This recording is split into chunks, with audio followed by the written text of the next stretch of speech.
Sirius Melville masih berdiri terpaku, tidak percaya dengan apa yang baru saja dia lihat.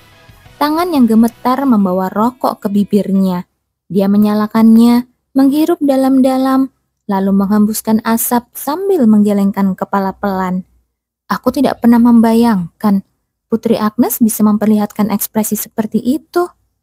Bagi Sirius, Putri Agnes yang ia kenal sejak kecil adalah pribadi yang arogan, egois, dan keras kepala.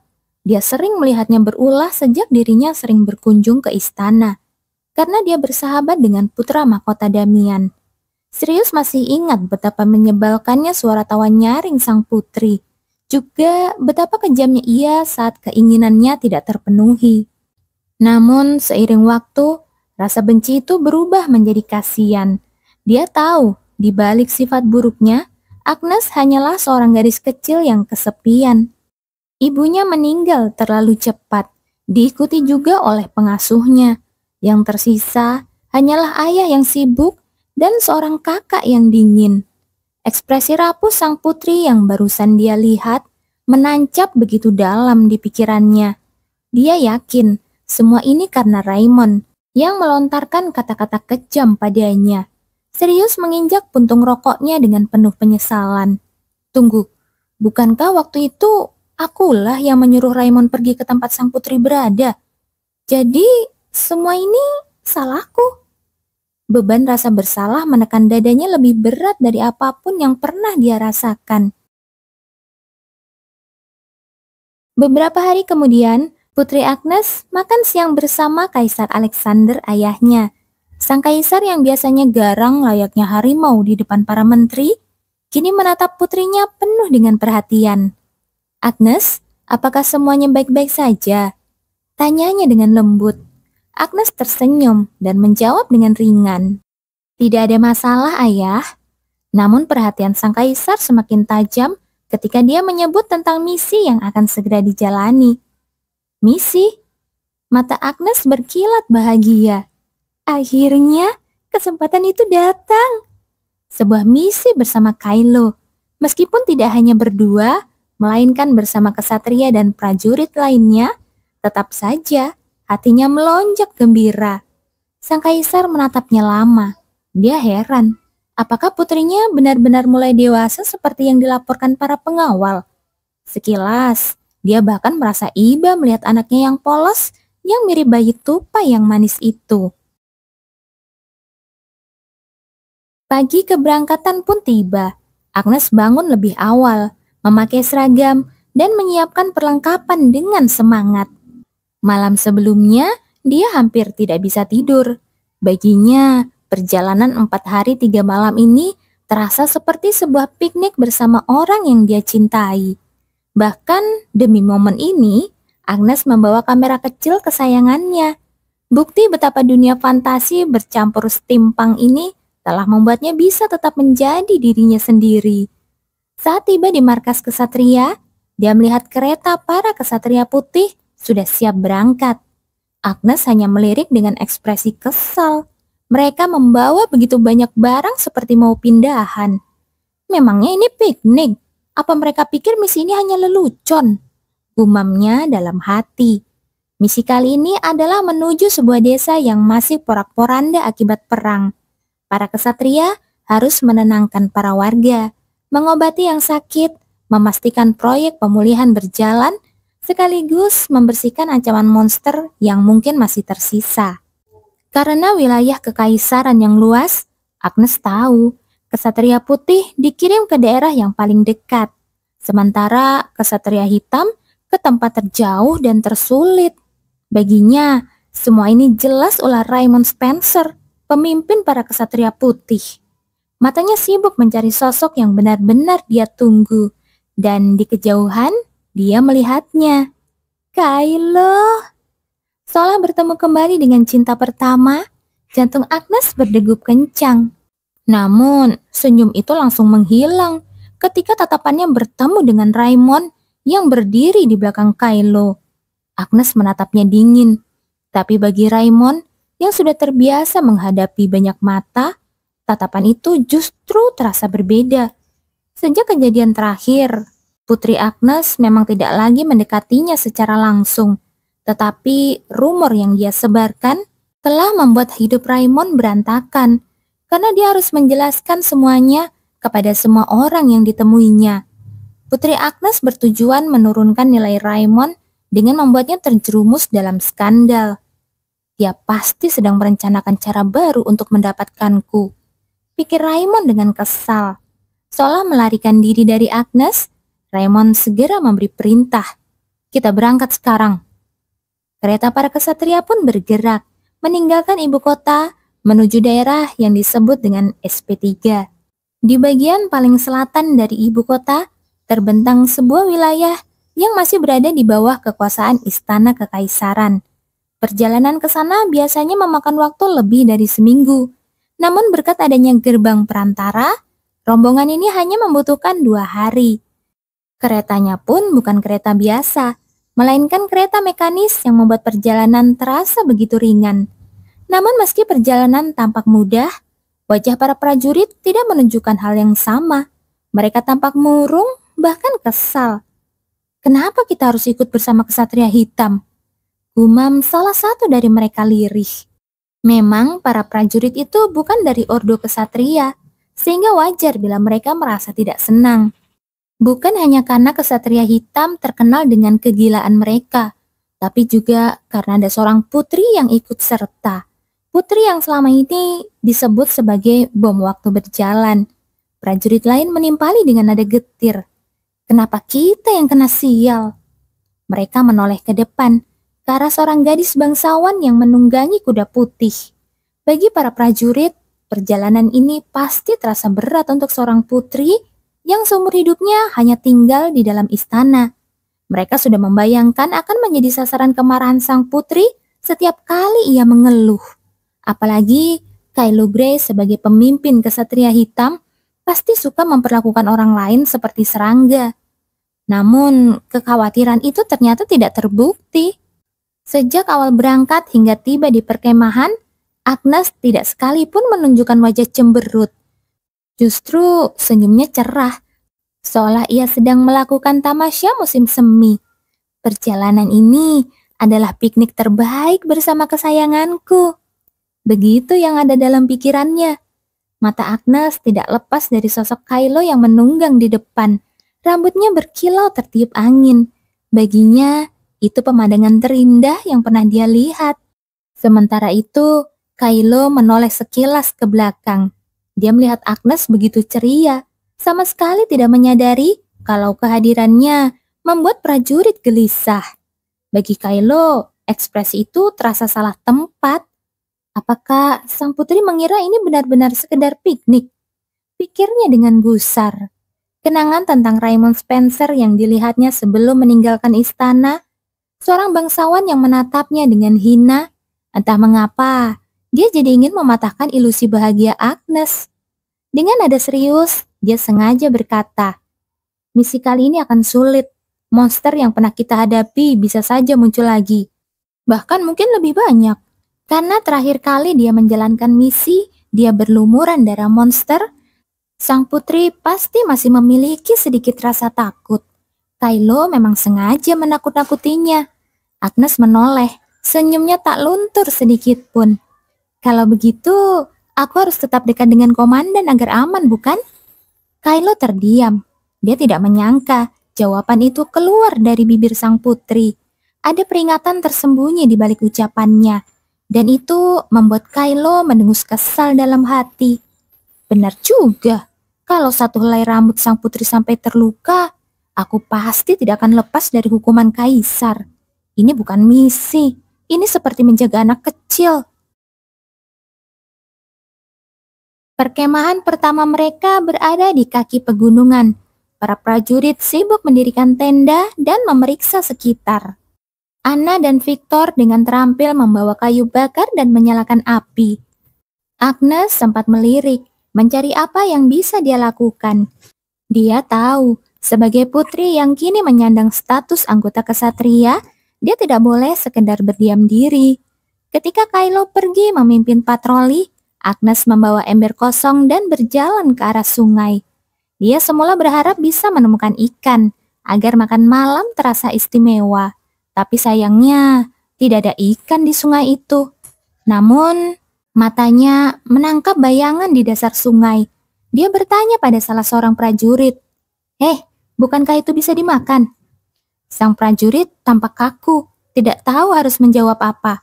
Namun rekannya yang lain mengangguk pelan. Bisa yang mulia."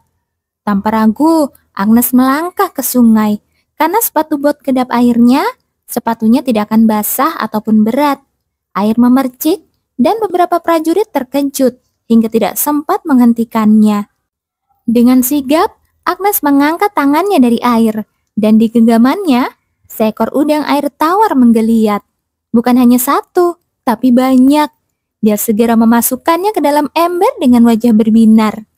Malam itu, api unggun menyala terang, dan di sekelilingnya, para prajurit dan kesatria menikmati hidangan yang tidak pernah mereka bayangkan sebelumnya. Udang sungai panggang dengan bumbu sederhana. Kylo yang baru saja kembali hanya bisa menatap dengan dahi berkerut. "Komandan, ayo makan. Ini enak sekali," kata Victor dengan mulut yang penuh saus. Seharusnya menu mereka malam ini hanyalah dendeng kering dan sup hambar. Apakah sang putri mengeluh tentang makanannya?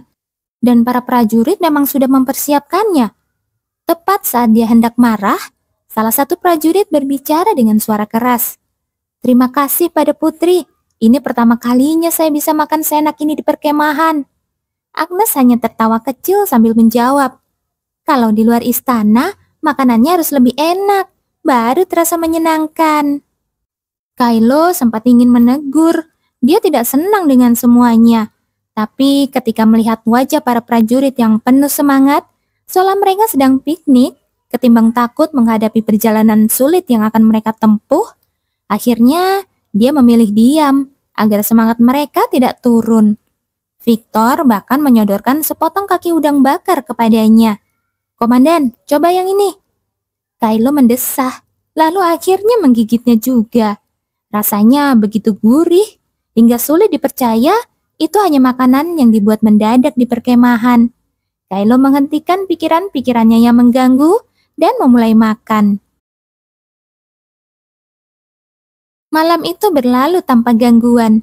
Para prajurit yang semula khawatir sang putri akan mengeluh tentang tenda keras atau serangga malam, ternyata bisa tidur dengan nyenyak. Bahkan saat fajar, ketika seekor serangga besar membuat seorang prajurit berteriak kaget, Agnes hanya menguap, mengangkat tongkat sihirnya, lalu menyingkirkan serangga itu dengan santai. Seakan hal seperti itu tidak lebih dari gangguan kecil. Setelah mencuci muka di sungai, dia kembali dengan tubuh segar, rambut terikat rapi, dan wajah secerah pagi. Dan tepat saat itu, dari kejauhan, dia melihat sosok Kylo keluar dari tenda. Agnes tersenyum, memasang ekspresi paling indah yang dia bisa. Dalam hatinya, hanya satu kalimat yang bergaung. "Itu Kylo."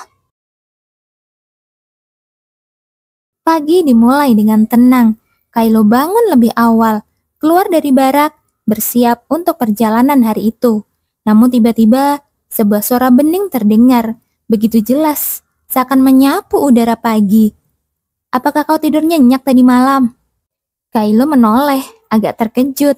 Di hadapannya berdiri Putri Agnes, mengenakan seragamnya dengan rambut terikat rapi. Tidak ada perhiasan, tidak ada riasan berlebihan.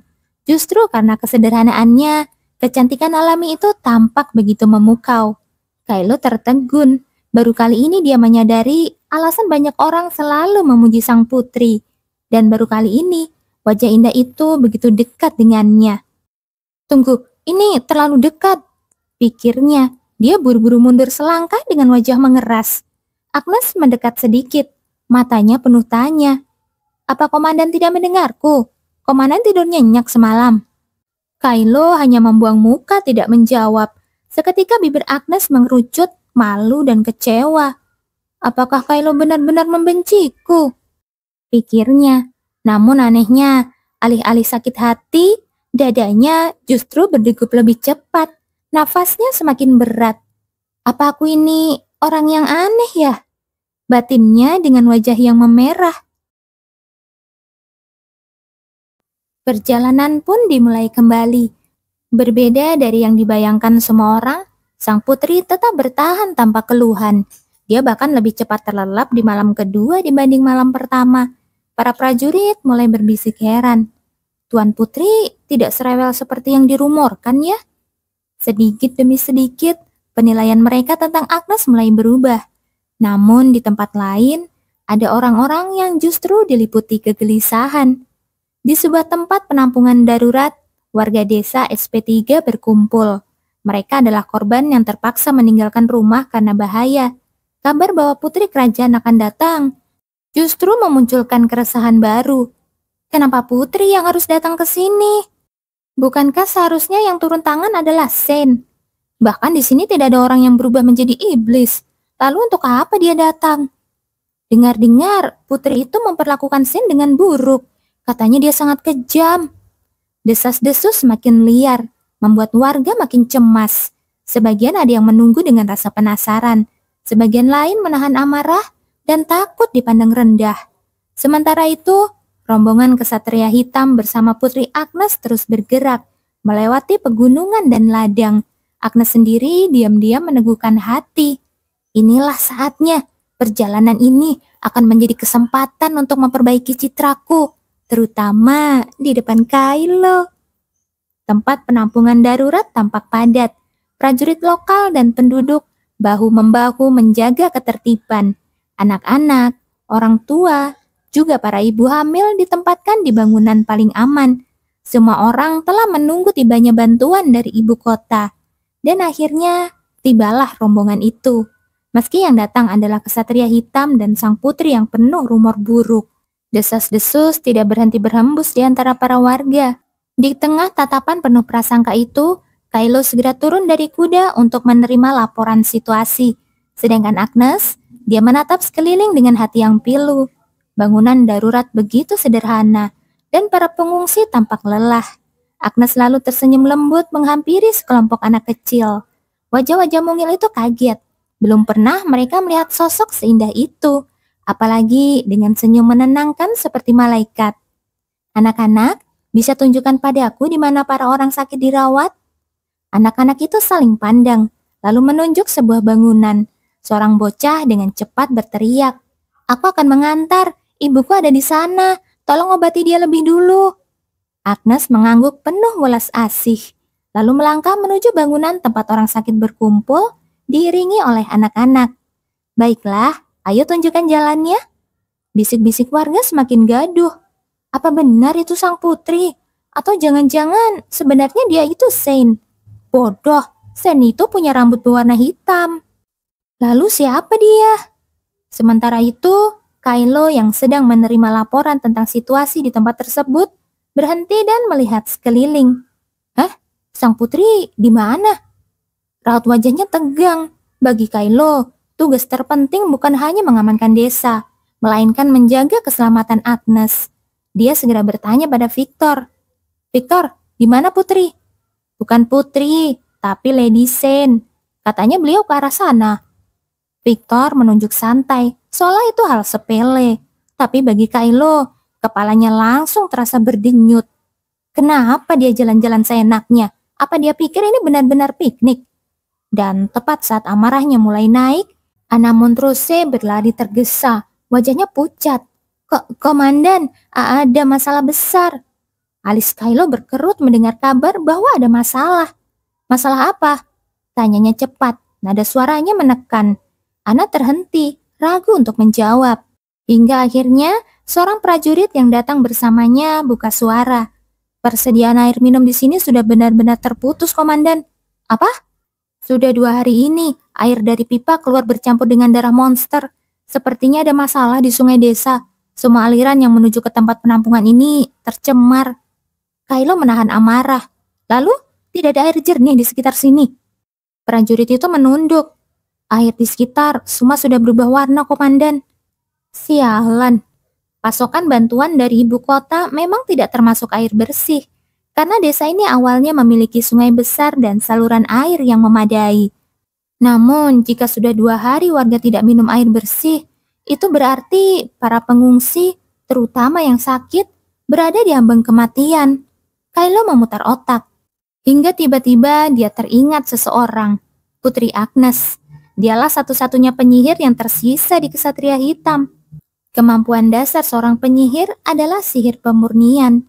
Mungkin dia bisa memurnikan air kotor itu. Tidak perlu sampai seluruh sungai, tapi setidaknya cukup untuk keperluan darurat. Di mana Putri berada sekarang? Tanya Kylo cepat. Beliau pergi ke tempat orang sakit dikumpulkan. Kylo terdiam sesaat. Kenapa dia ke sana? Agnes memang memiliki kemampuan penyembuhan. Dia bahkan bisa menyembuhkan penyakit yang tidak bisa disembuhkan yang disebabkan oleh iblis. Tapi dia tidak pernah menggunakannya. Jika dia melakukan sesuatu tanpa perintah atau malah menimbulkan masalah yang bisa menimbulkan rumor buruk, maka sebagai pemimpin, Kylo yang akan menanggung murka kaisar. Dia bergegas ke bangunan reot tempat para pasien ditampung. Dari luar saja sudah tercium bau tajam ramuan herbal. Putri datang ke tempat yang kotor dan sempit ini. Namun saat dia melewati pintu masuk, terdengar suara tangisan orang-orang. Sudah jelas, Putri pasti membuat masalah lagi dengan orang-orang sakit.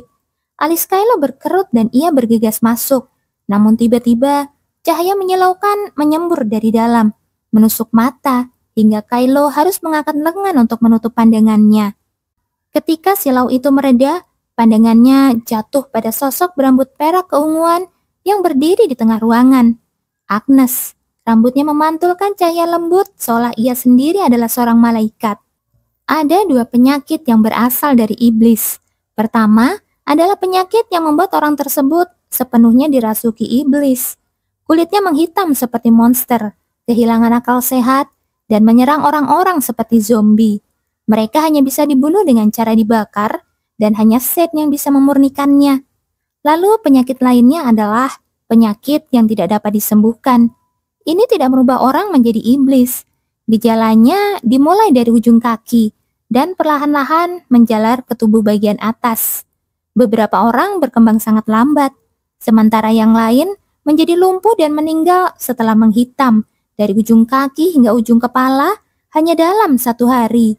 Meskipun bukan penyakit menular, penyakit ini belum ada obatnya. Orang yang bisa menyelamatkan mereka hanyalah penyihir yang memiliki kemampuan komunikasi sihir yang jauh lebih unggul daripada penyihir biasa. Mereka disebut penyihir cahaya. Dan biasanya mereka hanya bisa mencapai tingkat itu dengan mengembangkan kemampuan mereka dalam jangka waktu yang lama. Agnes merupakan penyihir cahaya termuda di Kekaisaran. Dan hari ini, untuk pertama kalinya, dia menunjukkan kemampuannya itu. Orang-orang yang telah menunggu kematian terkejut melihat keajaiban di depan mata mereka. 4 orang pasien yang sakit parah, 25 prajurit yang terluka parah setelah melindungi desa, dan 15 pasien kritis yang terluka oleh reruntuhan. Hanya dengan satu pancaran cahaya dari Agnes, penyakit semua orang yang ada di sana disembuhkan. Tangisan, teriakan syukur, dan doa bercampur menjadi satu. Agnes tersenyum lembut. Senyum itu memang penuh kepura-puraan. Tapi di mata rakyat jelata yang melihatnya, dia tampak benar-benar seperti malaikat yang turun dari langit. Kylo yang juga berada di antara mereka tertegun saat melihat kemampuan Agnes.